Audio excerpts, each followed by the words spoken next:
que vamos a ver en realidad. Ay, se pasó. Vamos a hablar tres temas importantes que vendrían a ser el lupus eritematoso sistémico, la esclerosis sistémica y las artritis reumatoides. La artritis reumatoide. En este caso, de cierta manera, siempre hemos querido, bueno, yo siempre he querido que antes de empezar los temas, hacerles una antesala y decirles el por qué es importante que nosotros podamos aprender y conocer estas enfermedades autoinmunes.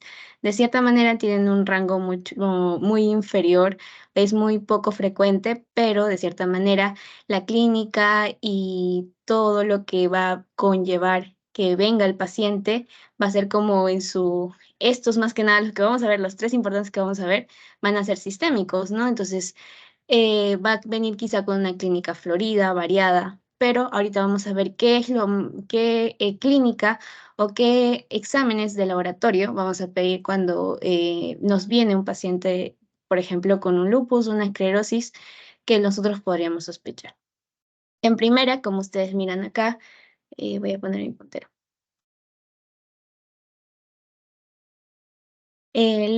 Vamos a hablar del lupus eritematoso de manera, en primer lugar, y esto va a ser una enfermedad, como ya sabemos, una enfermedad inflamatoria sistémica, ¿verdad? Entonces, cuando nos hace referencia sistémica, de cierta manera va a afectar a varios órganos, ¿no? Va a ser sistémico. Entonces, eso deben recordarlo, es sistémico, es una enfermedad sistémica, es crónica, se relaciona con una inflamación que podría tener la persona. Y vamos a verlo más adelante, la epidemiología y todo ello. Pero más o menos eso váyanse llevando, que es una enfermedad sistémica, va a dar clínica de varios órganos o de diferentes maneras, ¿no? En cuanto a la artritis en este caso artritis reumatoide, vamos a ver que en muchos casos nosotros confundimos entre artritis, artrosis.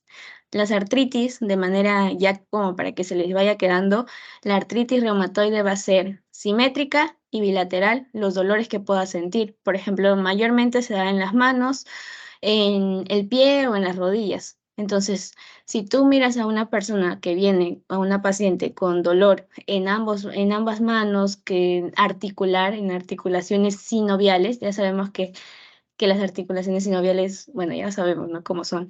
Entonces, en la mano, en las manos, en los pies, en las rodillas, es las situaciones más frecuentes que puede venir un paciente. Entonces, si es bilateral, tú piensas en algo sistémico, una enfermedad autoinmune que puede estar pasando, ¿ya? Entonces, es una antesala, vamos a verlo a detalle todo eso. En primera, recordar siempre que las enfermedades autoinmunes, como su mismo nombre dice, son autoinmunes. ¿Qué quiere decir? Que nuestro propio cuerpo quizá va a atacar a células que normalmente no vendrían a ser atacadas, ¿no? Y dentro de estas clasificaciones de enfermedades autoinmunes, vamos a tener las que son específicas de un solo órgano y las que van a ser sistémicas. Las que son específicas de un solo órgano las tenemos acá arriba. Bueno, piel, tiroides, páncreas, suprarrenal, sangre, que vendrían a ser más que nada específicas de un solo órgano. Por ejemplo, de la piel que podríamos tener un vitiligo, un pénfigo, perdón, y así, de cierta manera, es que son solo de ese órgano. Y lo que ahora vamos a ver, la clasificación de enfermedades autoinmunes sistémicas, por ejemplo, la no vasculitis, que vendría a estar dentro de las no vasculitis, el lupus eritematoso sistémico, las artritis reumatoides y más que nada eso, ¿no? La esclerosis sistémica. Esos son los que nos van a importar por ahora. Hay otra clasificación dentro de las sistémicas que vendrían a ser las vasculitis, pero bueno, no la vamos a tocar por el momento, ¿ya? ¿Cómo se da todo esto? Deben recordar dos palabras muy importantes. Tolerancia, autotolerancia, bueno, tres, y autoanticuerpos, ¿ya? Esas tres palabras son muy importantes que ustedes deben recordar. La tolerancia va a ser como acá dicen, ¿no? Una falta de respuesta a un antígeno. Antígeno ya habíamos dicho que era algo externo, ¿verdad? No es algo que lo tengo yo de manera normal, no lo tenemos los antígenos dentro. Entonces, es una falta de que yo pueda responder a un antígeno, una bacteria o a un alérgeno que puede entrar en mi organismo, ¿ya? Dentro de esta tolerancia, nosotros vamos a tener tanto algo central como periféricos. Una tolerancia central y periférica. Eso por ahora vayan recordando, ¿ya? La autotolerancia va a ser, por el contrario, una falta de reactividad inmunitaria a las células o respuestas que nosotros tenemos normalmente, a algo propio. Entonces, auto vendría a ser de algo propio, ¿no? Entonces, una falta de reactividad inmunitaria a lo propio. Entonces, la tolerancia es a un antígeno y la autotolerancia va a ser a una falta de respuesta a algo propio, ¿ya? Y esta autotolerancia, ¿qué nos va a dar? Nos va a dar una pérdida. ¿Pérdida de qué? Bueno, pérdida genética y va a haber una pérdida también, en este caso, ambiental. ¿Por qué les digo eso? La mayoría de la fisiopatología que se va a relacionar mucho con enfermedades autoinmunes va a estar en relación con la genética. Obviamente que también hay factores ambientales que van a predisponer a que una persona pueda dar mayor antes o tempranamente la clínica, por ejemplo, de un lupus, que quizá genéticamente ya tiene una predisposición, entonces los ambientales hacen que se exacerben o que empiecen a dar síntomas en sí.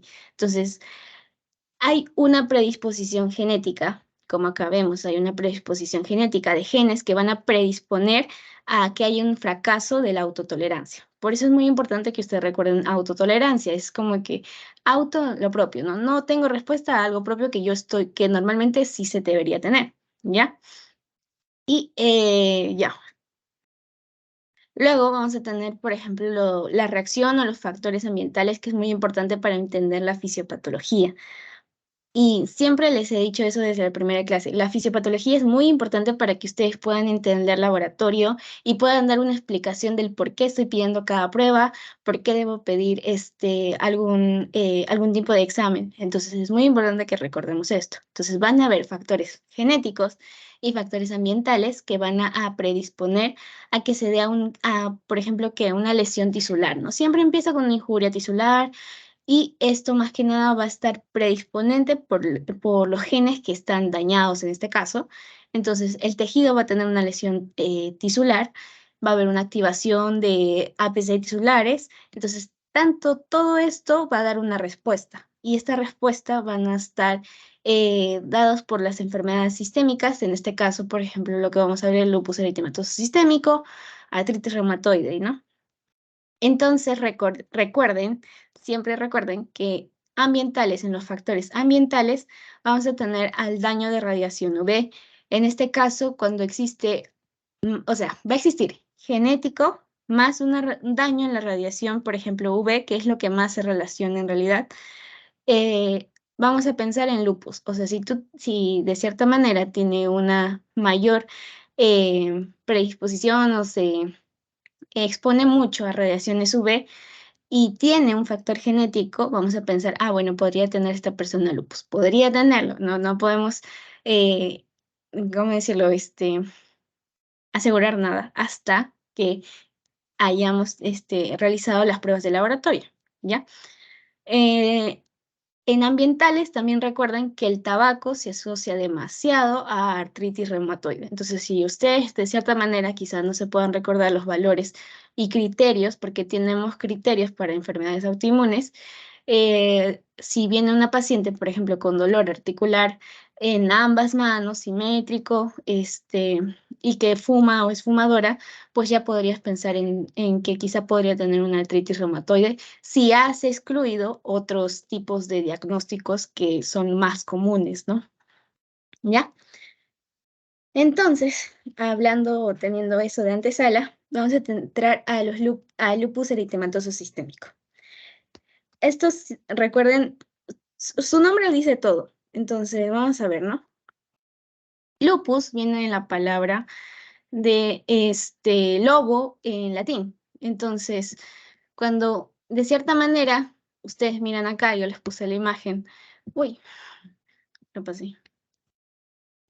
Entonces, si ustedes miran acá la imagen, el lobo tiene una marca muy que se puede distinguir, ¿no? Y lo que se llama, por así decirlo, el eritema malar, el rash malar, lo que es las de alas de mariposa y todo eso, que lo vemos acá también en la mujer.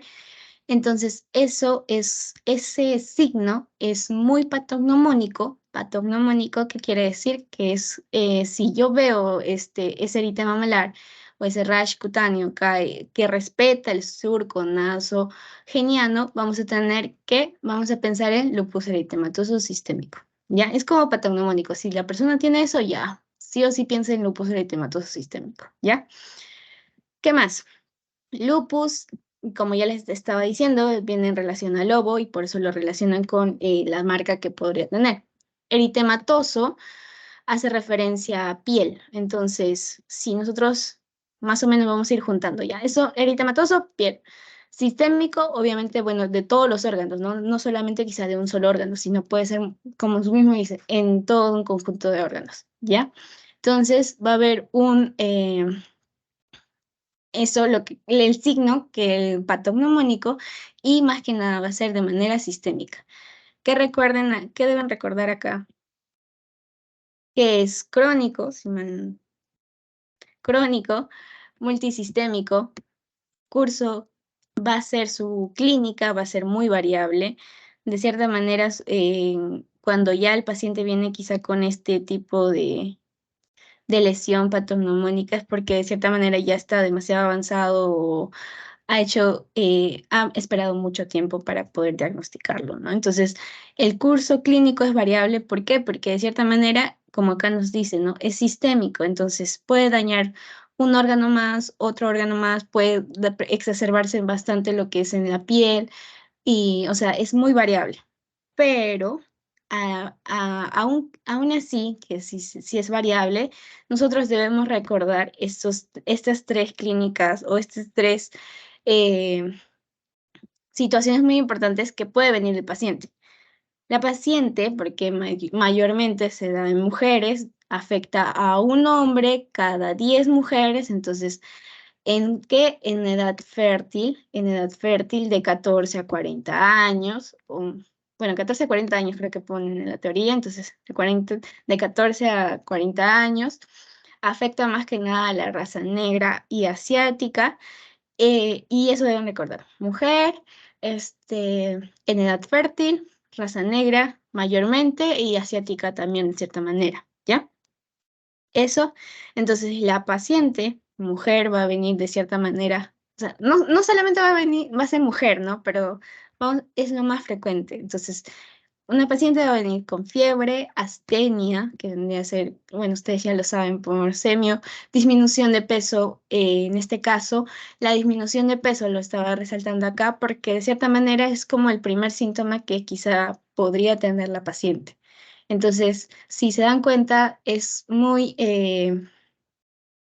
general la clínica que podría venir el paciente, ¿no? Entonces, una disminución de peso también te puede hacer pensar en un NM, ¿no? Una neoplasia maligna o otro tipo de situaciones. Entonces, por eso es muy importante, acá es donde viene a resaltar bastante los criterios diagnósticos a través del laboratorio, ¿ya? Y como ya les había dicho hace rato, o la causa de cierta manera no se conoce en realidad, pero se sabe que hay factores genéticos y ambientales que predisponen a que se pueda dar una autoinmunidad y en este caso va a estar en relación con el va a haber células inmunes, van a haber células destruidas. Entonces, todo esto va a dar lugar a que se pueda desarrollar el lupus eritematoso sistémico, ¿no? Ya, no sé si acá le puse, mejor acá. Ajá. Es de la fisiopatología de ILES, lo saqué porque me parece muy interesante que ustedes lo puedan entender. Como ya les había dicho, hay factores tanto genéticos como ambientales. Primero va a haber una predisposición genética de la persona para poder desarrollar este tipo de enfermedades, especialmente el ILES. Entonces, va a haber genético ambiental, que va a dar en cuanto al ambiental, va a haber una lesión, una injuria, y en este caso va a haber muerte o apoptosis.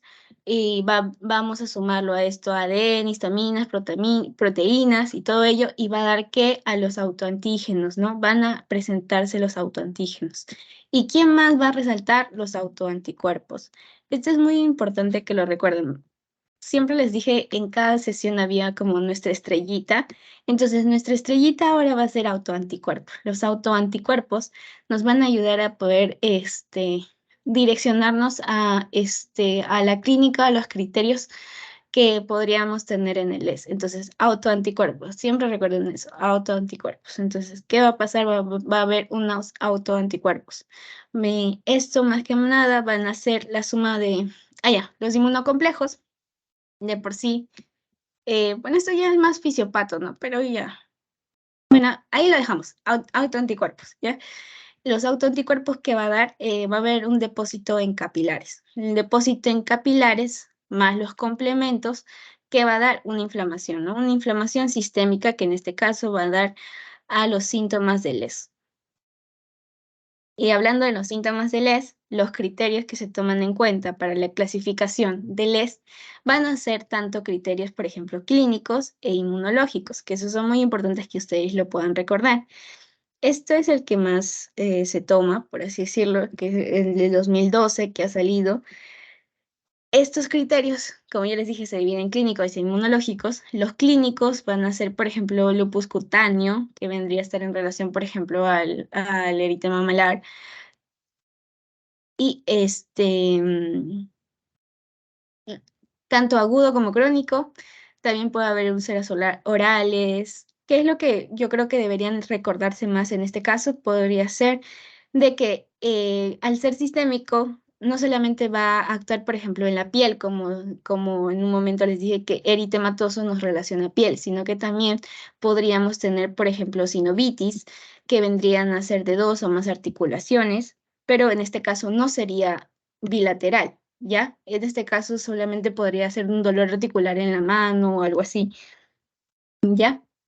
Serositis, renal también podría haber, te podría dar una clínica renal, sí, porque en este caso vamos a tener en relación con la proteinuria, o presencia de cilindros hemáticos. En cuanto a lo neurológico, vamos a tener convulsiones, psicosis, y o sea, todo eso. ¿Ustedes qué deben recordar?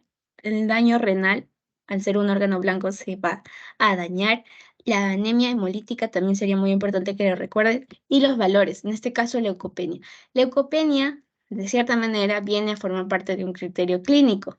No sé si les puse en el pretest, pero leucopenia forma parte de un criterio clínico. Trombocitopenia también, criterio clínico. Y proteinuria también forma parte de un criterio clínico. Entonces, eso recuerden también porque el ciclo pasado vino una pregunta de eso para poder, te vino como que todos los datos, por ejemplo, una paciente mujer con dolor articular y con eritema malar, y por ejemplo, te venía proteinuria mayor a 500 miligramos de 24 horas, leucopenia, trombocitopenia y todo ello, y de cierta manera, el dolor articular, tú podrías hacerte referencia a, por ejemplo, una artritis reumatoide, ¿no? Pero no, como ustedes ya están viendo, dentro del criterio diagnóstico, también vamos a tener aquí lo que es la sinovitis o dolores o inflamación, en este caso, del líquido sinovial que podría estar entre las articulaciones, ¿ya? Más importante que los criterios clínicos que sí o sí se tienen que aprender van a ser los criterios inmunológicos. Son 6. Y recordar, ANA, anti-DNA, anti-SMIT, antifosfolípidos, hipocomplementemia. En este caso, cuando nos habla de hipo, ¿qué quiere decir? Que están bajos, ¿verdad? ¿Está bajo quién? El C3 y el C4. Entonces, tú debes pedir que C3 y C4. Si están bajos, puedes pensar en lupus, ¿ya? También debes hacer otro tipo de pruebas.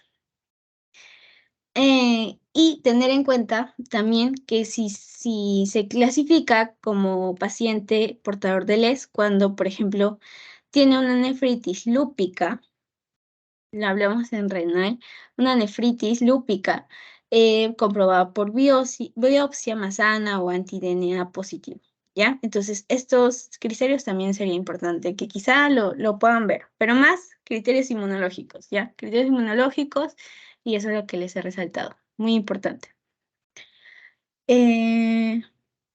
Ya. Recordar siempre que en laboratorio vamos a ver la sensibilidad, la especificidad.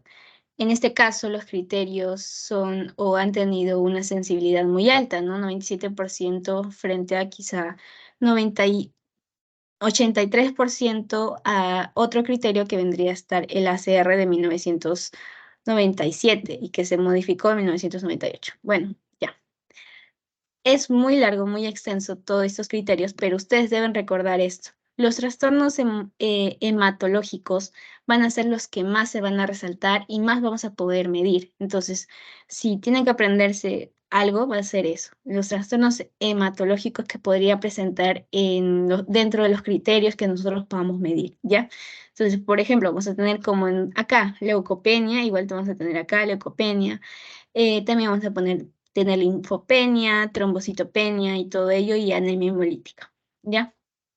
Porque, miren, acá, ¿se acuerdan del el ciclo pasado? En parciales vimos sobre el CUMS directo, CUMS indirecto. El CUMS directo vendría a estar en relación a la unión, ¿verdad?, de anticuerpos con glóbulos rojos. Entonces, y eso me ayuda a poder determinar si tiene una anemia hemolítica autoinmune. Entonces, todo se relaciona, chicos, ¿ya? Bueno, eso, allá. Dentro de su teoría también les habla sobre el diagnóstico de LES, que es muy importante seguir una cierta cantidad de pasos.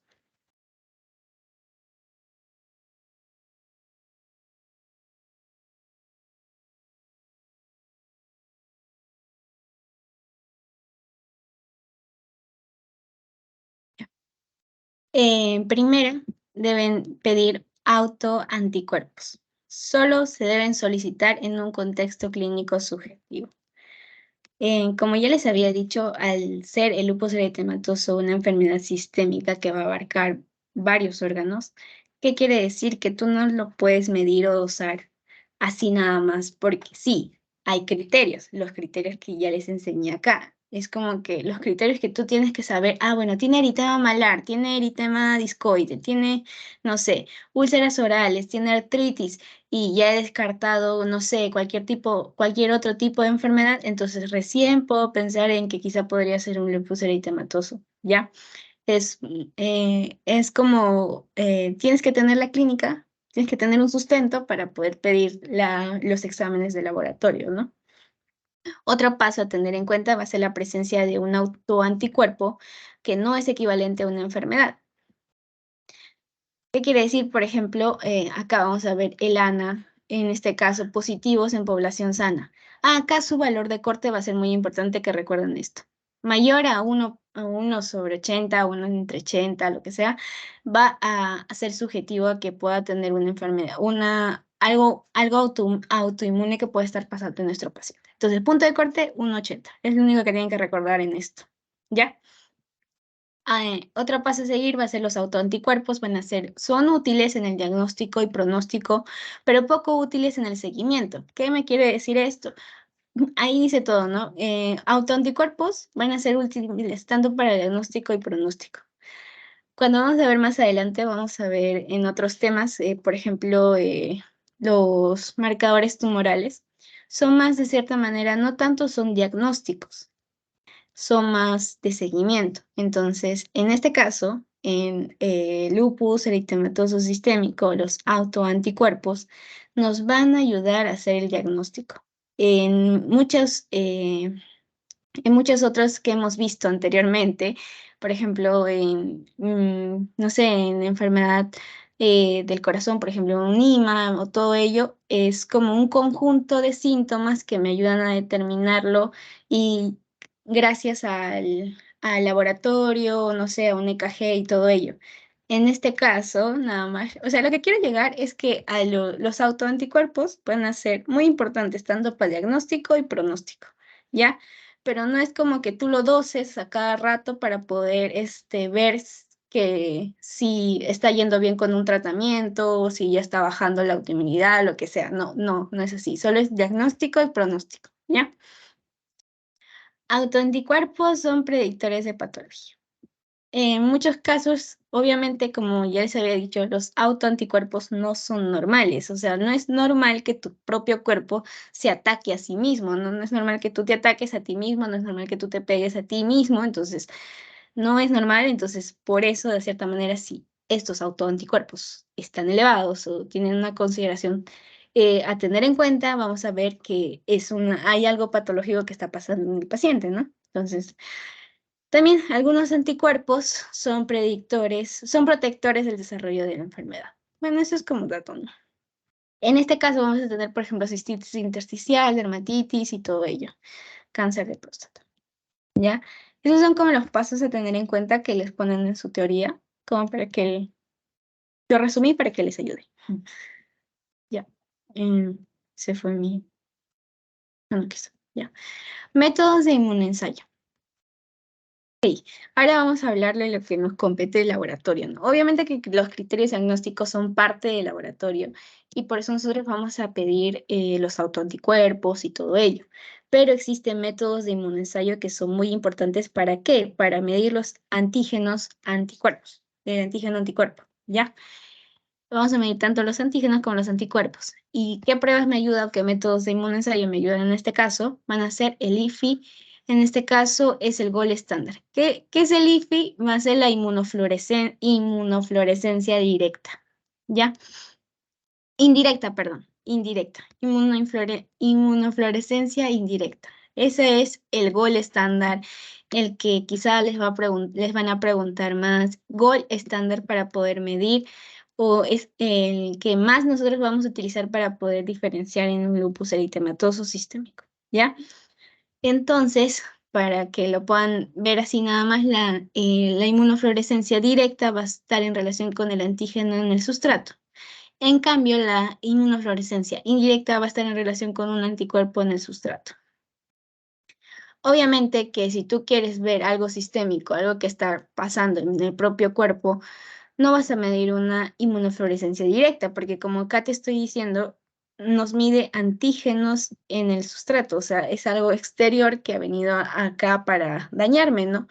Entonces, de cierta manera, el lupus eritematoso sistémico no tiene relación con un antígeno que pueda entrar y que pueda causarte ese tipo de enfermedad que en muchos casos podrían ser en otras enfermedades. En este caso, la inmunofluorescencia indirecta es la que nos ayuda. ¿Por qué? Porque mide los anticuerpos en el sustrato que pueda tener y los anticuerpos son los que dan nuestra clínica de lupus o de enfermedades autoinmunes. ¿Ya? Eso. Y dentro de esto, les han dado a ustedes en sus teorías, creo, los patrones que pueden encontrar en cada uno, ¿no? Recordar el patrón va a estar en relación con un método cualitativo y el título que puedan tenerle, por ejemplo, como les había dicho, de 1,80 mayor a 1,80 ya eh, ya vamos a poder ver una clínica, ya vamos a poder, es como el punto de corte, ¿no? De 1,80 ya, ahí ya es lo que vamos a poder ver todo lo que es algo autoinmune, ¿no? Entonces el título vendría a ser cuantitativo, el patrón vendría a ser cualitativo. Y el patrón es lo que quizá más, de cierta manera, más hay que tener más en cuenta. ¿Por qué? Porque aparte de que le preguntan en el examen, los patrones que vienen ahí nos ayudan a determinar lo que les estaba diciendo, ¿no? Un anticuerpo que podría estar en nuestro sustrato y que podríamos identificarlo gracias a este patrón. Entonces, la inmunofluorescencia es como el gol estándar, eso recuérdenlo siempre. Vamos a tener, por ejemplo, patrones tanto negativos, nucleares, citoplasmáticos, mitóticos. ¿Qué debemos tener en cuenta? Los patrones, en este caso nucleares, ¿sí? Y a ustedes les habían dado una tabla y todo ello que tienen que aprendérselo. Sí, de cierta manera sí tienen que aprendérselo porque vienen preguntas de eso, dentro de los patrones que hay dentro de la inmunofluorescencia, los patrones, muy importante que lo aprendan, ¿ya? como para recordar acá nada más quizá los más importantes, es el patrón denso, punteado denso y punteado fino denso son diferentes, ¿no? Pero cada uno nos va a llevar o conllevar a un tipo de enfermedad, nos va a relacionar a algún tipo de situación que pueda estar pasando el paciente. Entonces, eso también tienen que recordar. Otro método de de método de inmunoensayo vendría a ser lo que vendría el ELISA y el inmunoblot, ¿no? También tenemos el CLIA. El ELISA no es tan específico y, por ejemplo, ya les estoy diciendo gold estándar, ¿quién es? La inmunofluorescencia indirecta. Entonces, eso es lo que en realidad se debería pedir para poder dosar o poder diagnosticar un lupus eritematoso sistémico. Obviamente que también vas a pedir estos otros, ¿no? El ANA, anti-DNA, anti-SMIT, antifosfolípidos y todo ello. ¿Ya? Ya, miren, acá le estaba poniendo el ANA, que va a ser más periférico. Cuando es periférico, va a tener un antígeno que va a dañar el DNA, el ADN. Cuando es un ANA homogéneo, vamos a tener ADN en listones y así. Más que nada eso, el antígeno, como ustedes ya saben, es algo externo que viene a tu cuerpo y te daña. Los autoanticuerpos o los anticuerpos están dentro de nosotros y los autoanticuerpos son los que dañan nuestros anticuerpos, que normalmente no debería ser así, ¿ya? De toda esta tabla, ustedes recuerden que el IFI o la inmunofluorescencia indirecta, que es gold estándar, vamos a ver a quién va a haber una variedad antígena. En este caso, el número de antígenos va a ser diferente de 100 a 150. También tiene una sensibilidad alta, es muy, muy sensible. Entonces es muy por eso es muy importante también que se dose o se mida, a diferencia de la ELISA, que tiene una baja sensibilidad. Ya, variabilidad entre laboratorios. Bueno, tener en cuenta eso, más que nada lo que es sensible. Es muy sensible, por eso su gol estándar nos ayuda mucho. Y eso más que nada. Y es, de cierta manera, es automatizada, entonces es muy buena para poder diagnosticar o poder medir, dosar los patrones que podríamos encontrar, ¿ya? ¿Hasta aquí alguna pregunta?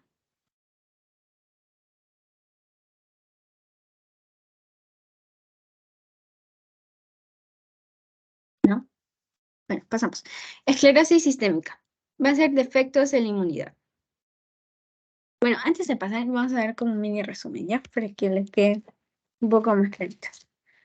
¿Qué deben aprenderse sí o sí en lupus eritematoso? Bueno, hay un eritema malar, ¿qué más? Los criterios, hay tanto criterios clínicos como inmunológicos. Los criterios clínicos vienen a ser en relación, por ejemplo, proteinuria, el eritema o el lupus cutáneo, en este caso que podría presentar la paciente en forma de lobo, que respeta el surco nasogeniano. En cuanto a los inmunológicos, ANA, anti-DNA, anti-SMID, antifosfolípidos, hipocomplementos, que quiere decir que el C3 y el C4 están bajitos.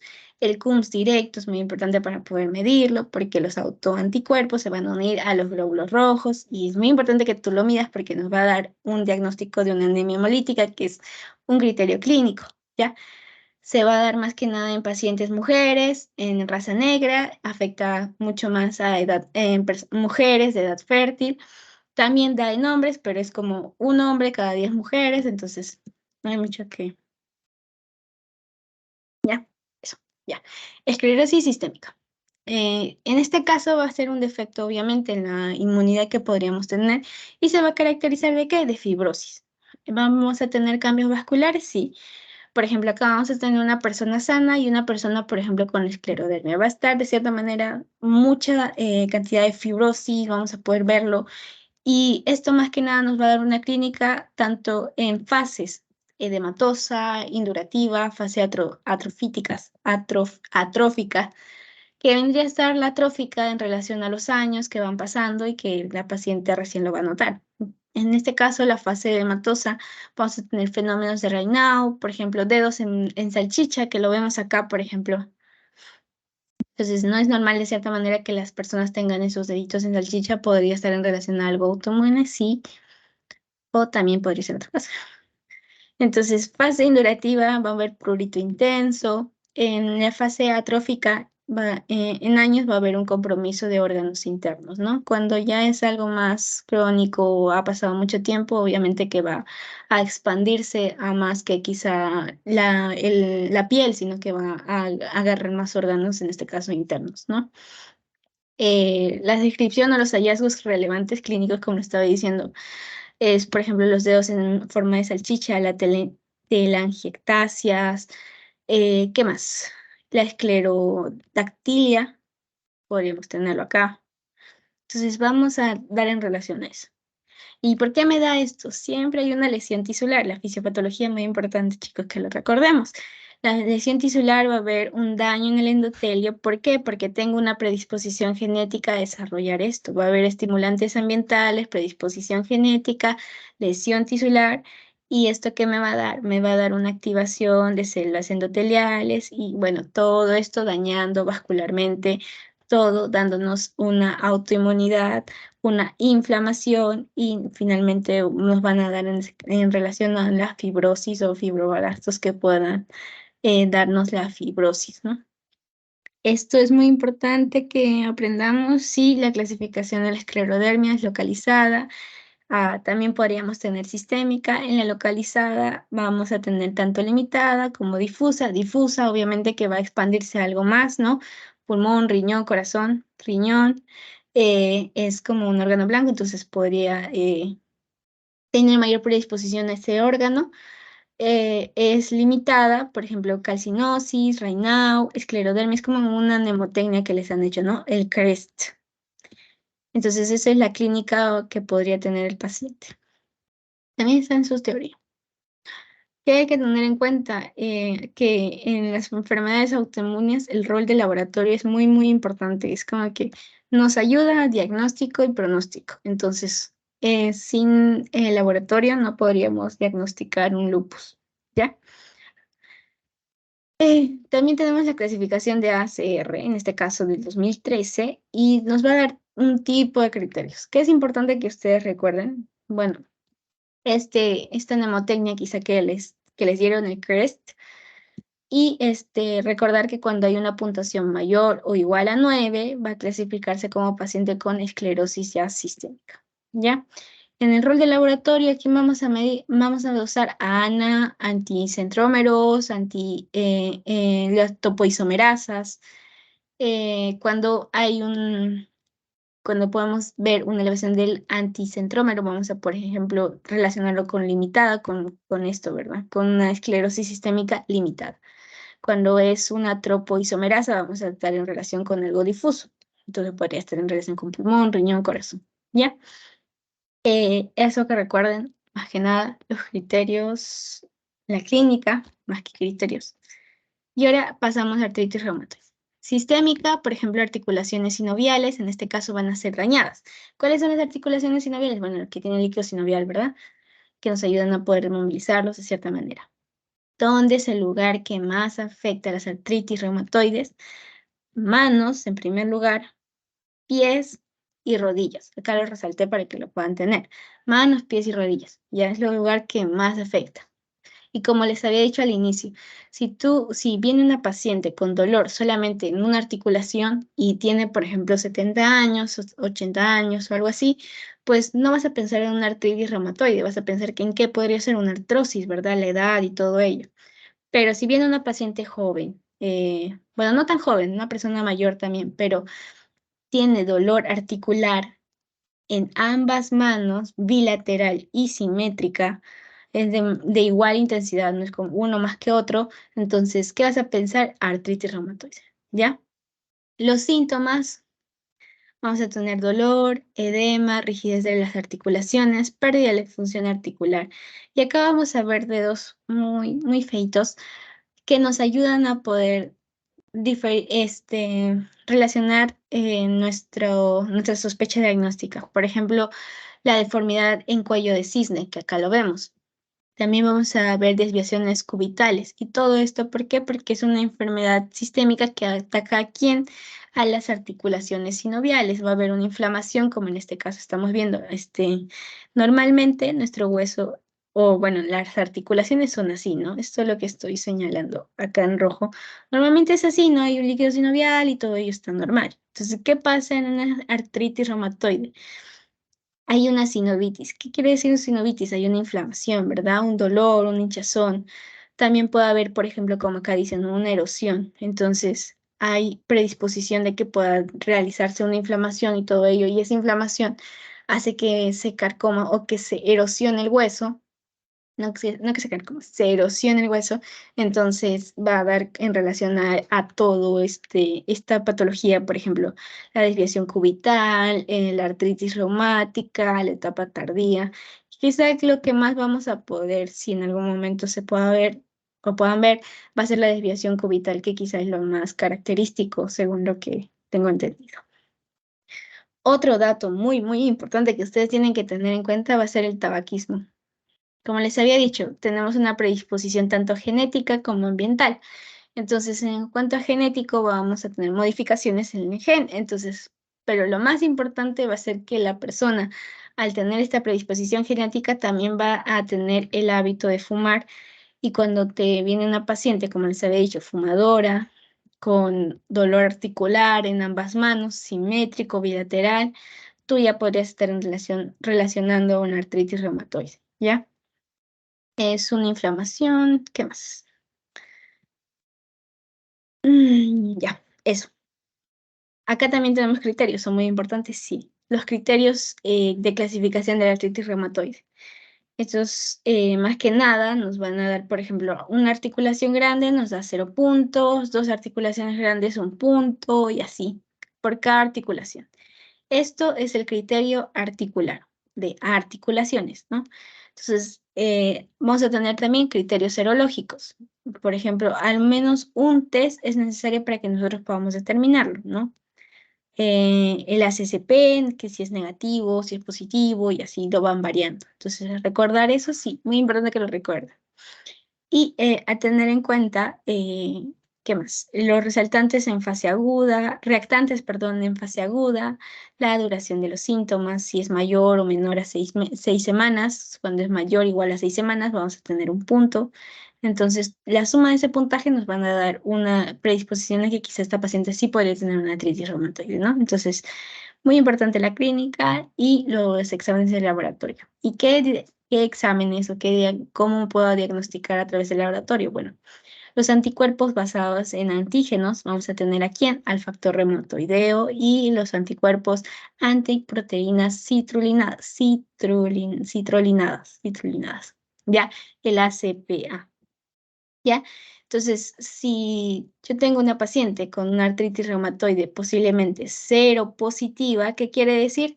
Que voy a tener tanto el factor reumatoide positivo como el o el ACPA positivo. Entonces, si los dos están positivos, ya es como que es una paciente que tiene sí o sí una artritis reumatoide. Obviamente que quizá también puedes medir con los criterios articulares y todo ello, pero es como que más nos ayuda en diagnóstico el laboratorio en este caso, ¿ya?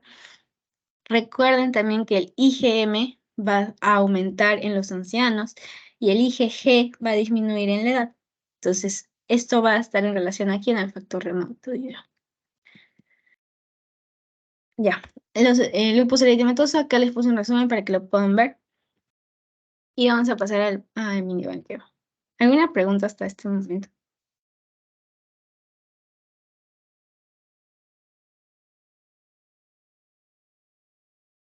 ¿No?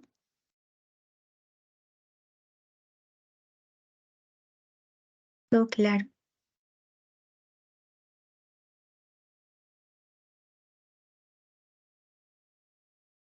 Ya. Acá en las preguntas sí voy a pedir por favor que me respondan.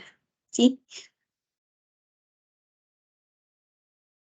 Mujer de 35 años que acude a consulta por cuadro febril de 15 días de evolución, poliartralgias, artritis de muñecas y metacarpofalángicas.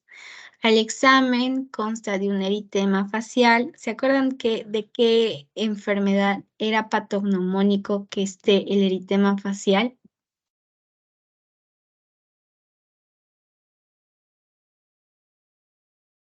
Lupus. Muy bien, lupus. Entonces, si hay un eritema facial y les estoy diciendo que es patognomónico, miren que acá les está dando, bueno, tiene artritis en muñecas. Ah, bueno, podría pensar en artritis reumatoide. No, porque te está dando que ya tiene un eritema facial y es patognomónico el lupus de un eritema facial en este caso, ¿no?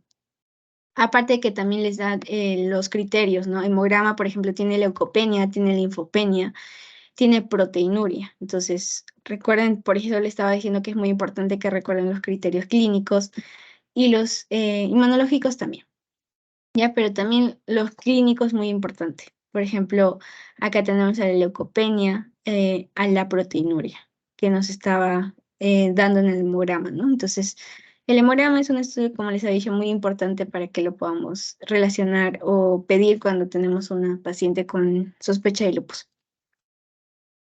Entonces, por eso no sería artritis reumatoide, porque como ya te están dando un dato patognomónico, aparte de que otros criterios se debe tomar para artritis reumatoide, no tanto la leucopenia o linfopenia, ¿no? Le habíamos visto que era dolor articular, el factor reumatoideo y el ACCA, ¿verdad? ACCP. ¿Ya? Entonces, no se confundan, traten de diferenciarlo de esa manera, ¿ya? Dermatomiositis, no. El lupus eritematoso sistémico, sí. Entonces, esta es la respuesta. Vamos a marcarlo. Lupus eritematoso sistémico. Ya. ¿Qué más a tener en cuenta?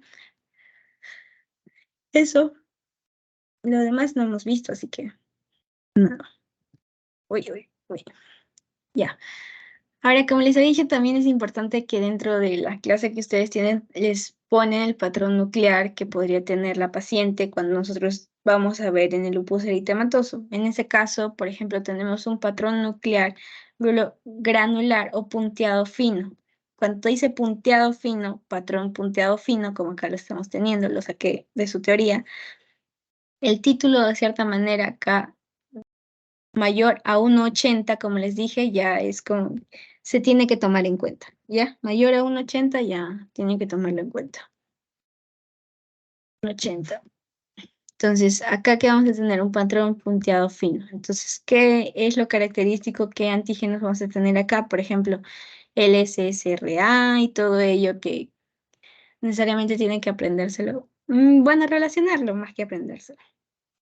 Ya, entonces acá vamos a tener el antihistona, no se pide, en este caso en punteado fino, ¿no? Entonces, el síndrome del Jogger-Olès, en este caso, sí, porque miren, acá está el síndrome de Jogger-Olès. Entonces, esto, el patrón punteado fino, va a estar en relación con una enfermedad, con un LES y un síndrome de Jogger, ¿ya?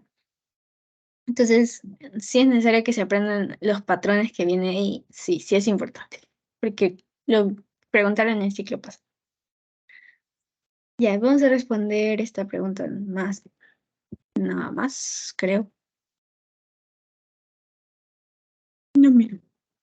Va a ser mujer de 34 años, fumadora. ¿Qué les ha dicho si venía una paciente que fumaba? Y bueno, estamos. ¿En qué podríamos pensar? ¿En lupus, artritis o esclerodermia?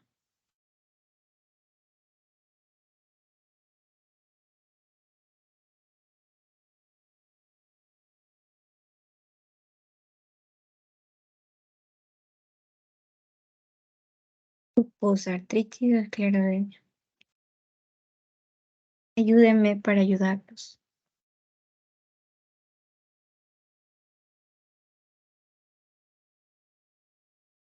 ¿En una artritis? Muy bien, una artritis, ¿verdad? O sea, solamente con decir quizá que es fumadora, podríamos pensar en una artritis reumatoide. Muy bien. Entonces, ¿qué más debemos tener? Que, mira, tiene poliartrialgias. Bueno, tiene ácido progresivo de 7 semanas que afecta a articulaciones metacarpofalángicas y sensación de entumecimiento. Al examen físico, dolor de articulaciones carpometacarpianas de primer dedo, bueno, ya, tumefacción. Sí, ¿no? Tumefacción de 3 grados, no recuerdo muy bien. Derecha e izquierda, bilateral, bilateral, muy importante. Segundo, interfalángico, proximal, bilateral, creo que es. ¿Ya? Maniobras sacroiliacas negativas, el anti-CCP está en rango normal, ¿sí o no? Miren, acá les da el rango, ¿sí o no?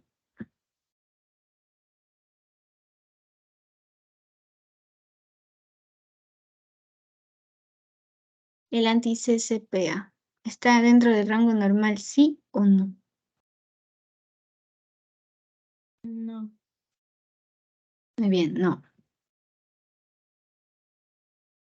Entonces, ¿qué quiere decir? Que ya tenemos como un criterio para poder decir que esta paciente es una que podría tener artritis reumatoide cero positiva, ¿verdad? Entonces tenemos un check. ¿Qué más? El factor reumatoideo les dije que eran los dos estudios muy importantes para que nosotros podamos ver o determinar que hay una artritis reumatoide. En este caso también les dan el valor normal. Menor a 14 es lo normal. En este caso la paciente tiene 26. ¿Está normal? Sí o no.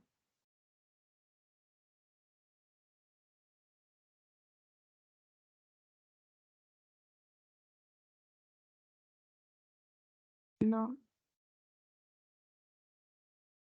Muy bien. No, ¿verdad? Entonces, acá ya ustedes podrían sacar los valores normales. En muchos casos en los exámenes también les dan, pero es muy importante también que quizá puedan recordarlo, ¿no? Entonces, ya, eso.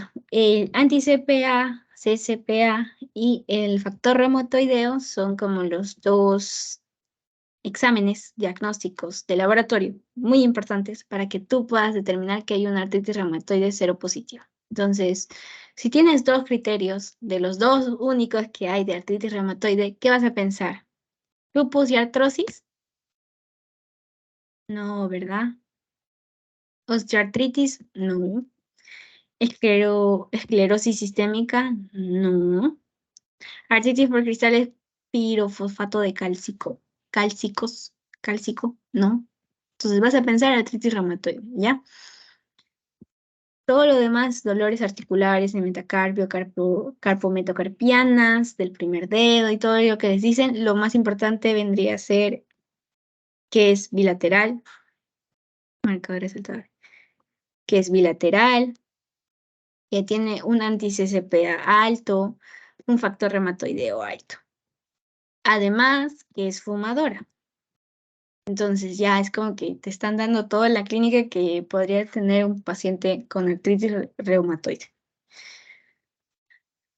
Aparte que no tiene mucha edad la paciente, por ejemplo, es mujer de 34 años para poder pensar en una artrosis, ¿no? Entonces, eso. Ya, a ver. ¿Seguimos resolviendo? ¿Me van a ayudar o ya no?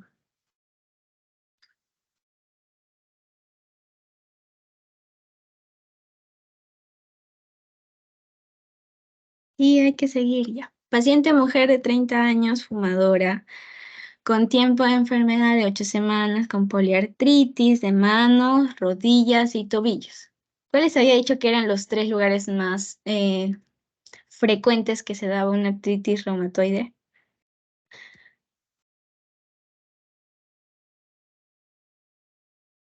Manos, pies y rodillas. Muy bien, manos, pies y rodillas. Pues acá tiene dos de los más frecuentes, obviamente que también en el tobillo tenemos una articulación sinovial que nos puede ayudar a determinar es que hay una artritis. Refiere a rigidez matutina de 3 horas con exámenes auxiliares que muestran hemoglobina en 10,5. La hemoglobina normal, chicos, ¿cuánto es? Ya que han pasado ese segmento. En una mujer. Mayor de 12. Claro, mayor de 12. Plaquetas. Las plaquetas de manera normal es de 150 hasta 350.000. Está alta, ¿verdad? No, 400 creo, está bien. O sea, varía, ¿no? De 150.000 hasta 400 y así.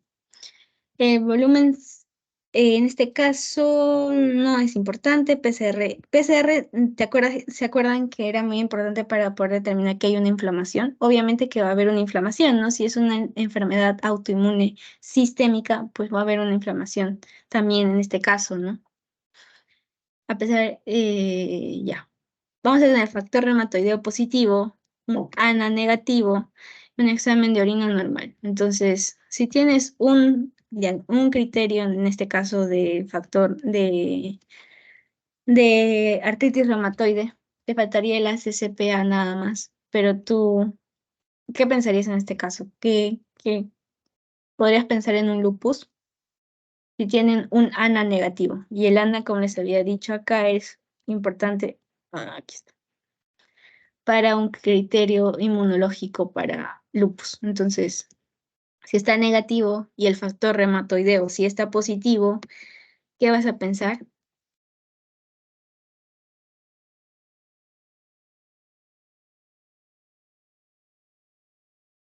En artritis. ¿Y qué examen diagnóstico te faltaría? Les dije que tenía que ser dos muy importantes, el factor reumatoideo y el anti-CCPA, para que tú puedas tener un diagnóstico de artritis reumatoide cero positivo, ¿ya? Estos son los patrones, como les digo, va a venir, de cierta manera, el ciclo pasado vinieron bastantes patrones de anticuerpos, entonces ustedes ya lo miran y me dicen qué tal. Bla, bla, bla. Ya, eso sería todo por la sesión de hoy. Si tienen alguna duda, si, no sé si tienen alguna duda, ¿les quedó todo claro o no?